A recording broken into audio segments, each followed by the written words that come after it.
وَقَضَى رَبُّكَ أَلَّا تَعْبُدُوا إِلَّا إِيَّاهُ وَبِالْوَالِدَيْنِ إِحْسَانًا إِمَّا يَبْلُغَنَّ عِندَكَ الْكِبَرَ أَحَدُهُمَا أَوْ كِلَاهُمَا فلا تقل لهما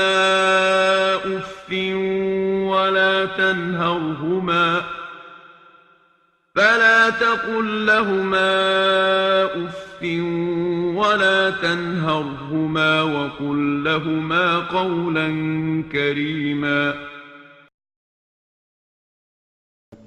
کہنے کو تو بڑی چھوٹی سی بات ہے، لیکن اس معاشرے میں کچھ لوگوں نے اولڈ ایج ہومز بھی کھولے ہوئے ہیں، اور اس میں یہ اولڈ ایج ہوم جو ہے وہ اولاد کا نعم البدل تو نہیں ہے، لیکن پھر بھی ایک بہت بڑا جہاد ہے، کیونکہ جس کو اپنوں نے چھوڑ دیا اس کو کوئی اور غیر جو ہے وہ اپنائے اور سارا دن ان کے کمپلیکسز کو ڈیل کرے، ان کے ایموشنز کو ڈیل کرے، اور کبھی کوئی اونچ یا نیچ بات بھی ہوگی اس کو بھی برداشت کرے، کبھی ان کو تسلی بھی دے، دلاسا بھی دے. ضروریات زندگی تو خیر پوری ہو ہی جاتی ہیں، اللہ تعالیٰ وسیلے بنا دیتا ہے، لیکن جو ایموشنل بانڈیج ہوتی ہے اور اس کو جو ڈینٹس پڑتے ہیں وہ اس کا تو کوئی نعم البدل نہیں ہے. ایک آپ کو چھوٹا سا پیکج دکھاتا ہوں اولڈ ایج ہوم کے بارے میں. یہ پیکج دیکھیں، دین ویل اسٹارٹ دی شو. اب کمانے کے لائق میں نہیں رہا، ان پہ وزن تھا، ان پہ بوجھ تھا کھانے کا، کپڑے دھونے، نہانے کے لیے صابن، یہ ساری ضروریات زندگی ان کے لیے بوجھ تھا. تو وہ دن رات مجھے اسی کے تانے ملتے تھے. صرف کھانا دیتے تھے اس پہ بھی تانے، یعنی ایک لقمے پہ ایک تانا ملتا تھا. اس کی وجہ سے میرا بلڈ پریشر بھی ہائی ہو گیا، شوگر بھی ہو گئی، یہ دائیں ہاتھ پہ فالج بھی ہو گیا. تو اس کی وجہ سے میں اور لاچار ہو گیا. کوئی پتھر تو ہوتا نہیں ہے، اتنی سی اولاد ہوتی ہے ایک گٹھی چپا کی. ہم نے تو جم کے ناپی بھی ہے، کہ یہ کتنا. تو اس اولاد سے ملنے کو تو دل کرتا ہے، بات نہیں کرنے کو دل چاہتا. بات کرنے سے کلیجہ منہ کو آتا ہے، وہ تکلیف کوئی بتا نہیں سکتا. اس لیے سمجھ لو کہ ہم مر گئے. لاوارث نہیں چھوڑا، مجھے نہیں چھوڑ کے گیا کوئی، میں خود ہی آیا ہوں. پھر میں دوسری دفعہ جب اپنے گھر پہ گیا ہوں، اس کی ماں گھر پہ نہیں تھی. وہ بیٹی جس کو نرس بنایا، لوگوں کی خدمت کا تکمہ لگائے پھرتی ہے، اس سے میں یہ پوچھنا چاہتا ہوں کہ اللہ کے پاس کوئی جواب دینا ہے؟ آج نہیں تو کل 100 سال کی زندگی گزار کے جائے گی بیٹی، تو وہ رات قیامت والے دن پکڑوں گا جب باپ دروازہ کھڑکا رہا کہ میری دوائیے دے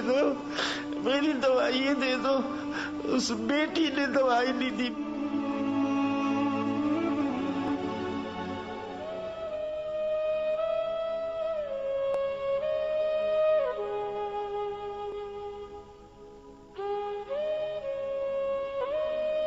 میرے 3 بیٹے ہیں، 3 بیٹیاں ہیں، جن کی سب کی شادیاں ہو چکی ہیں. ایک چھوٹی بیٹی رہتی ہے، اس کی شادی ہونے والی ہے.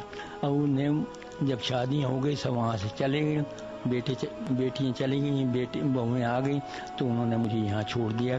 قسمت کی بات ہے، چھوڑ کے چلے گئے. اب شہنشاہ ایران سے کوئی پوچھے کہ تم نے محل بنوایا ایران کے اندر، تو مصر کے اندر کیوں پڑے؟ کہیں ٹھکانہ نہیں ملا سر چھپانے کو. 2 چیزیں آدمی کو اپنی طرف کھینچتی ہیں، ایک قبر کی مٹی اور ایک دانہ پانی. بس پتہ نہیں کیا چیز انہیں وہاں کھینچ کے لے گئے. میں تو ایک معمولی آدمی، مجھے یہاں کھینچ کے لے آئی. ٹیمپریریلی کہا ہے کہ لوگ گھر چلو. بچوں کی بہت یاد آتی ہے، بہت زیادہ. ایک ہندو نے اپنے باپ کو سر پہ اٹھایا اور دریا میں پھینکنے جا رہا ہے، وہ بوڑھا ہو گیا. اس نے کہا بیٹے مجھے یہاں نہ پھینکنا. اس نے کہا کیوں؟ کہ یہاں میں نے اپنے باپ کو پھینکا تھا، اس لیے مجھے آگے پھینکنا.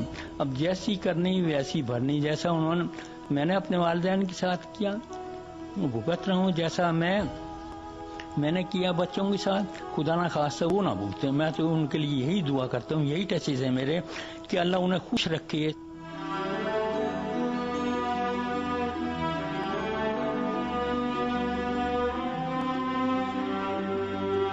میرے اپنے ہی جو ہے نا رشتے دار، وہ مجھے ادھر چھوڑ گئے. رشتے دار مجھے رکھتے تو میں ضرور رہتی، بس میری ایک ہی بیٹی ہے